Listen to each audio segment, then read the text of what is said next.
Today's segment is sponsored by United. Welcome into the kitchen. I've got Allison joining me from United, and we're kind of recognizing National Diabetes Month. And I know that there are, hundreds of thousands of people across the U.S. who either have type 1 or type 2. And especially whenever we're talking about type 2, give us some ways that we can either manage or prevent getting diabetes or even managing the type 1 diabetes. Yes, so making sure obviously that we're eating a healthy diet, making sure we're including plenty of healthy proteins, fruits and vegetables, whole grains and low-fat dairy products, making sure that we're eating the right portions, not overdoing those sweets like sugary drinks and desserts, which is like that. Hard in November. It is so hard. But the holiday season it's the hardest time of year to stay on track. Exactly. But I think, and especially today, you have some things, some kind of alternatives that aren't going to take away from us enjoying our sweets or those things, but it's not going to be as bad. So tell us the recipe that you brought today. Yes, so we are making a holiday pumpkin dip today. Obviously we've got some fruit to serve it with or to dip it with, and then some graham crackers. But it's the easiest recipe. All it takes is a can of pumpkin puree, 1 block of cream cheese, 2 teaspoons of cinnamon, and then a 1/4 teaspoon of nutmeg and ginger. And then we've got some special sweeteners that are a lot better than our sugar is going to be.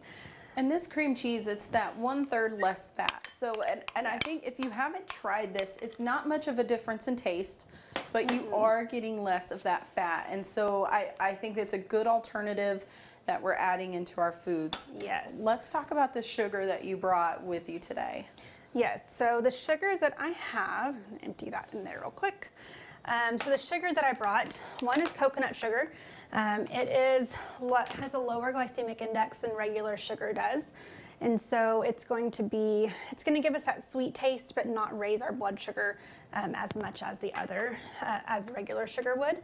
And the other one that we have here is going to be, it's a allulose sweetener, Madava Simpla 0-calorie sweetener. So it adds sweetness, no sugar, no calories as well.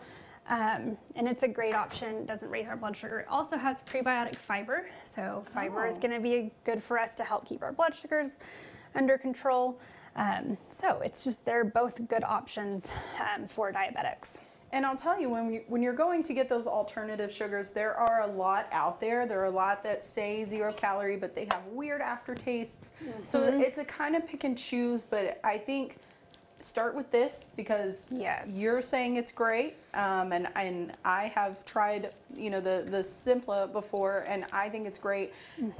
But I think having those alternative sugars, it may cost you a little bit more than a bag of sugar, but it's not going to cost with your health, and it's going to be better for your health. Well, and if you think about it in the long run, if we're staying healthy, we're using healthier products, we're not going to have the medical bills and all those things for having to manage diabetes or other health conditions. So it's a great option. Now you want to just make sure that you're mixing it for a while. It takes a bit to mix. So I'm going to let you mix this. We're going to take a quick break. We're going to mix this up. We'll come back. We'll talk some more about National Diabetes Month and what you need to know. Keep it here.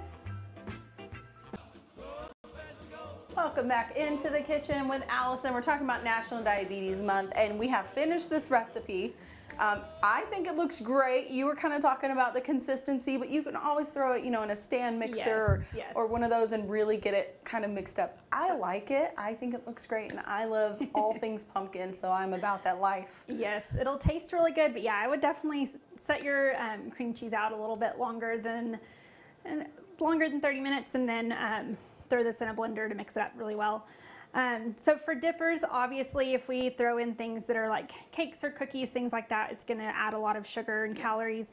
But we've got some fruit to dip it with, so we're going to get lots of good vitamins and minerals and some fiber that's also going to help not keep your blood sugar up as high. And then if you want a little something sweet, we've got something that's not fruit. We've got some cinnamon graham crackers here. And you just kind of roll with it, and sometimes when your graham crackers don't go into perfect 4 squares off your sheet, you put them in little squares, so they're bite-sized, portion-controlled pieces. I'm going to pretend like it's portion control. Yes. When we're talking about managing or preventing diabetes, I think one of the big things, while we have about 30 seconds left, is moving. And I think people think, well, I have to go to the gym and spend an hour, but it can be simple as just walking Yes. a little bit per day, right? First of all, make sure you've got approval from your doctor to make sure that you're active, and if they have restrictions, follow those. But yes, 30 minutes a day can be broken up into 15 minutes, 15 minutes at a time. Every day is perfect. All right, we got more Studio 4 after this. Keep it here. Today's segment is sponsored by United. If you don't, it's a crime. Life's a playful puppy.